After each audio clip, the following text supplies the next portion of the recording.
She was just 12 years old when she and a friend lured their classmate into the woods, then stabbed the classmate nearly 24 times while her friend egged her on. The case made headlines everywhere when the young girl said they did it to make a faceless and fictional character happy. Now, years after the shocking stabbing, a judge made a jaw-dropping ruling for the then preteen who nearly killed her classmate. This was a serious criminal case, attempted murder.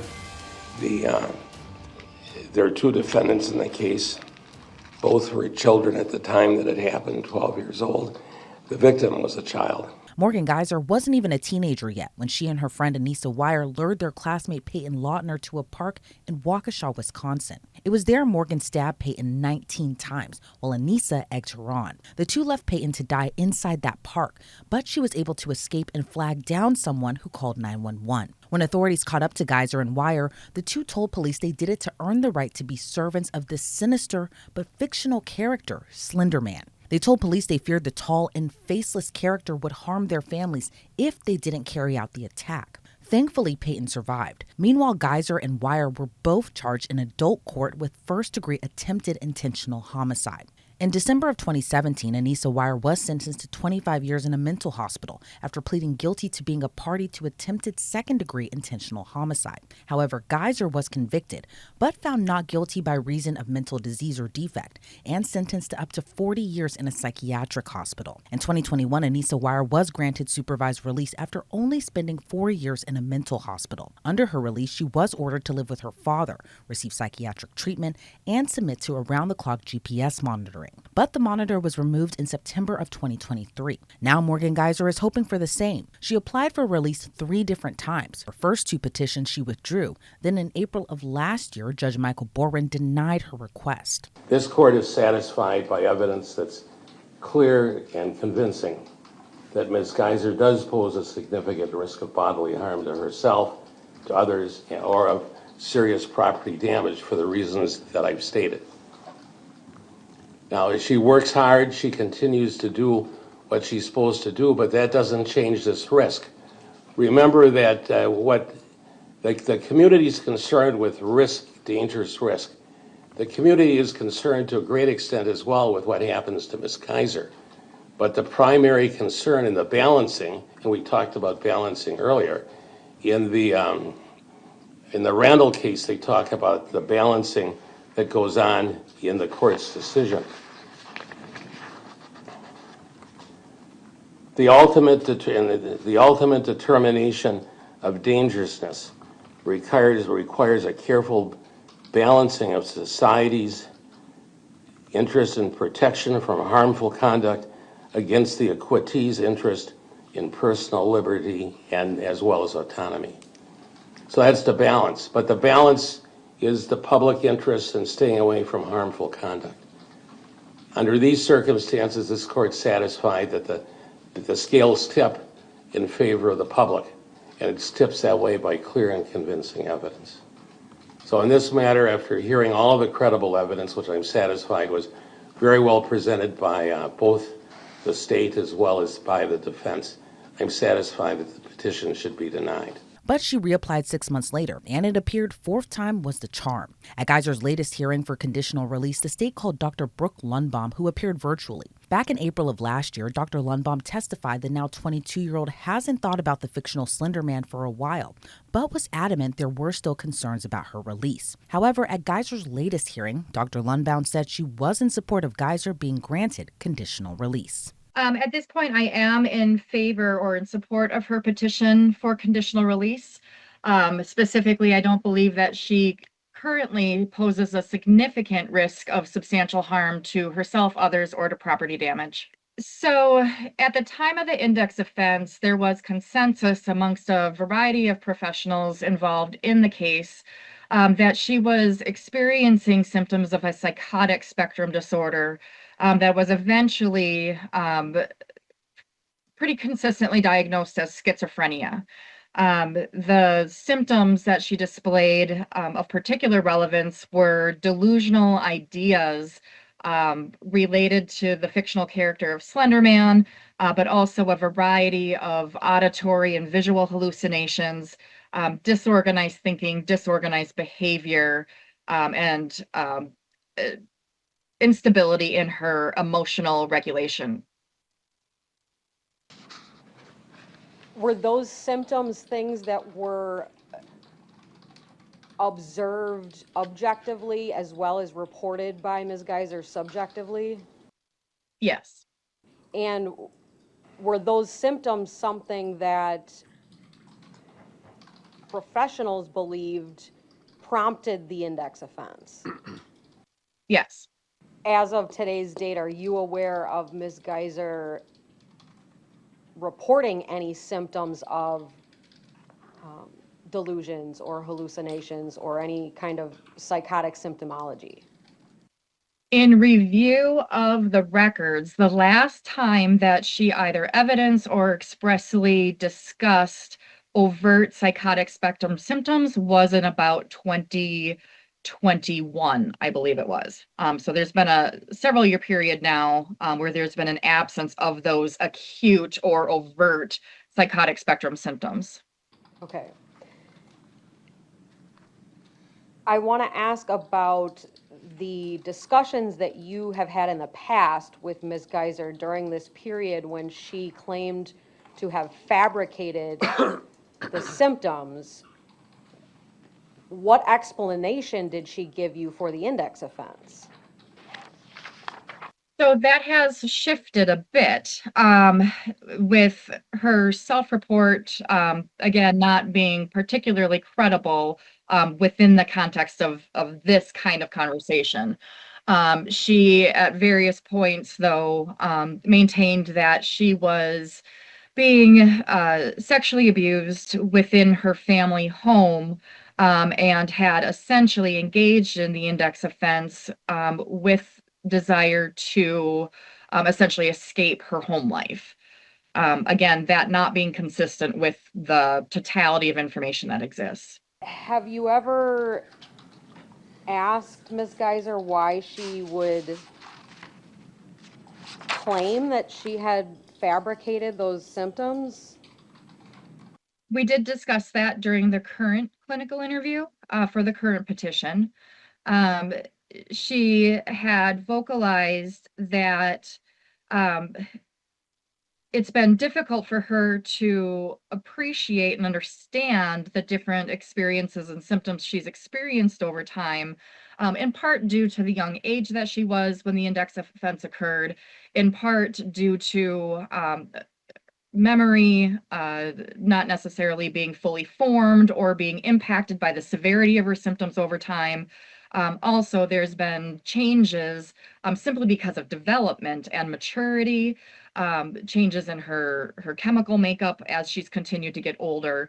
Her current understanding is that she experienced fantasy related to these different fictional characters, and within the context of her mental illness, fantasy essentially became blurred with reality, where she had a difficult time determining the difference between essentially what's fiction versus what's real. Dr. Lundbaum did express concern that Geyser could be vulnerable to manipulation or exploitation based on not developing the same types of relationships or friendships that others have experienced growing up. She testified Geyser had been making better headway with her mom, her grandmother, and her brother since her dad passed away. In and of itself, fractured family relationships wouldn't necessarily augment a person's risk if there's additional levels of support that they can rely upon. In Ms. Geyser's case, she would have the benefit of rather significant professional support surrounding her if she were to be discharged to the community.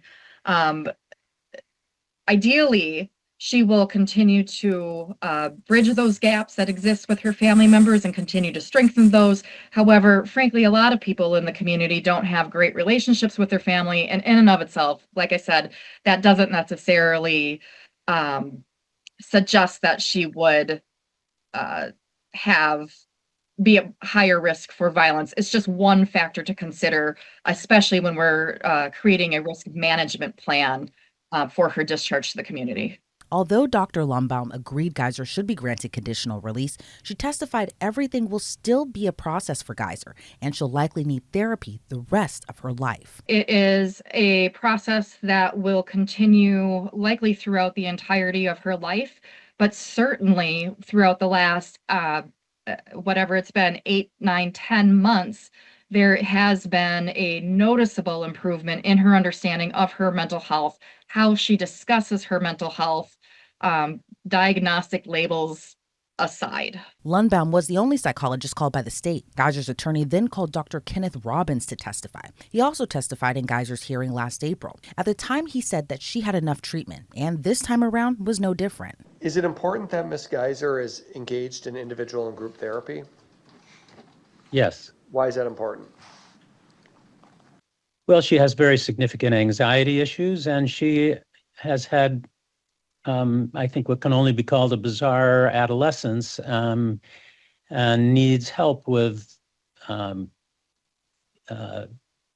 sort of developmental issues. She has had very limited exposure to peers. She's had very limited access to education and independence. And so she's going to need a lot of help in becoming the mature person that she wants to be.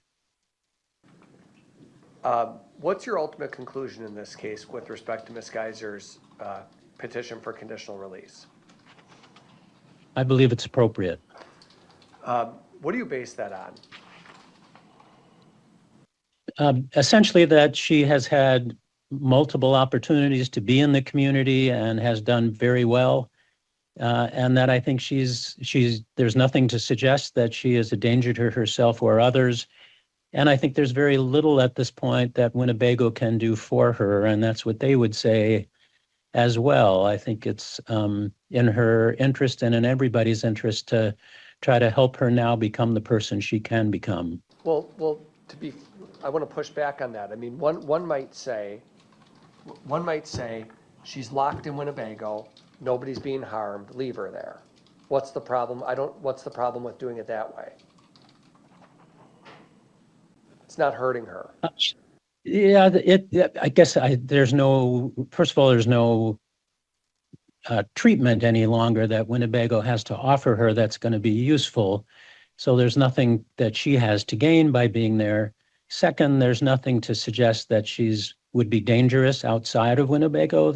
Done nothing to suggest she's dangerous at Winnebago to others. And since 2021, nothing to suggest she's dangerous to herself. And third, she's a young woman with great potential, and she's not going to realize that unless she has an opportunity to get into the world and start to have more interpersonal interactions that are appropriate with peers, that she has more education opportunities, that she has the opportunity to be independent in a more significant way. In terms of her future dangerousness as we try to predict it, is it your opinion that it would therefore make her less dangerous? It would make Ms. Geyser less dangerous if she's given the opportunity to move to a group home and expand her growth as an individual? I don't think she's going to become dangerous to other people, whether she's at Winnebago or not. I think that there is the risk that over time, if she is limited by the things that Winnebago can offer her, I could imagine her becoming hopeless at some point and potentially becoming a danger to herself. So yes, perhaps ironically, I think she would be safer outside of Winnebago. So from your professional opinion, her risk to others sort of remains the same in or out. You don't see that changing. But you use the word ironically, the risk to herself, self-injurious behavior increases the longer she would remain at Winnebago without the opportunity to expand herself. I'm concerned about that. I'm concerned at some point she's going to start feeling hopeless. The final psychologist to be called was Dr. Deborah Collins. She's been evaluating Geyser since 2014. Dr. Collins said Geyser told her she can't forgive herself for what she did to Peyton Lautner when they were 12. Morgan continued in that meeting with you to acknowledge the harm that she caused to the victim. And you state in your report that Ms. Geyser said she hates it her friend was the only one who cared and was loyal, and trusted her. She hates that she did what she did, and feels that she was a different person back then, 10 plus years ago. Yes. After the offense, she struggled for years to forgive herself. Isn't that what she expressed to you? Yes. There's chunks of her childhood that she has trouble recalling now when she reflects back on some of the events that happened. Yes. When you do your risk assessment, or when you perform risk assessments to try to figure out if a person is going to be a danger in the future, you do want to look at stressors that is it important to talk to someone about stressors they might face in the future? Yes, if they're amenable or will talk with you. Did you ask her to recall any stressors that she might face? Did you ask Ms. Geyser that question? Yes. And how did she handle that, or how did she respond? Well, what she told me is that she recognized that she hasn't been an adult in the community. She's essentially spent the last over a decade in institutional settings. So she knows there's a lot she doesn't know, if you will, about handling adult responsibilities. She also knew that her case is likely to garner her attention, unwanted attention in at least some or many instances. And she likened that to in the institution where, of course, as patients come into the institution, they become aware that Ms. Geyser, the Slender Man case-related person, is in the institution. And so in the institution, she's garnered unwanted attention from other patients. Over time, she's learned a principle for her is that she doesn't want to talk about it, at least not with those patients, and that she doesn't want her, the index offense, to be the source of her, unwanted attention or to feed that. Like Dr. Lundbaum, she previously testified Geyser wasn't ready for release just yet. But this time around, Dr. Collins said she's ready. The protective factors include her intellectual resources and her capacity for problem solving. She has improved coping skills for managing stress that she has worked on and developed with the assistance of years of treatment and the treatment team she has at Winnebago. She has demonstrated improved capacity for self-regulation, emotional self-regulation. So managing stress in the institution, decreased frequency by to use fantasy or to use, I guess I would say fantasy or retreat into herself for coping. And she also has an expressed motivation to proactively pursue a pro-social life course moving forward. Her compliance in the institution is remarkable, both with medication and with treatment. Her lack of behavioral management problems in the institution, her lack of violence toward others in the institution and toward herself. Those all bode well for her readiness for conditional release at this time. And it seemed more mental health professionals were on Geyser's side, including 2 social workers from the Winnebago Mental Health Institute, who also testified in favor of her release. But when it came time for arguments, the state was firm. They didn't want Morgan Geyser to be released. As the court pointed out last time, and as Randall indicates, the court is not bound by the conclusion that the experts have reached, even if those opinions are uncontroverted. So certainly the court has to make up its own mind as to whether or not the evidence at this point indicates a substantial risk of bodily harm to herself or to others. And last time, Judge, you started your analysis looking at the factors as they're set out in 971.17 sub 4 sub D.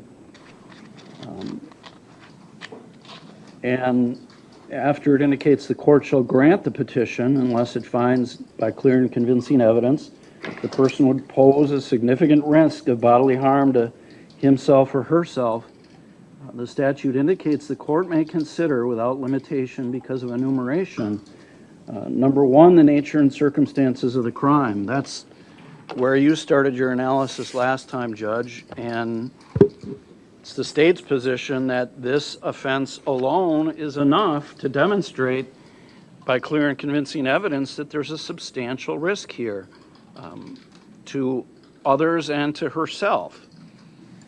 The court pointed out that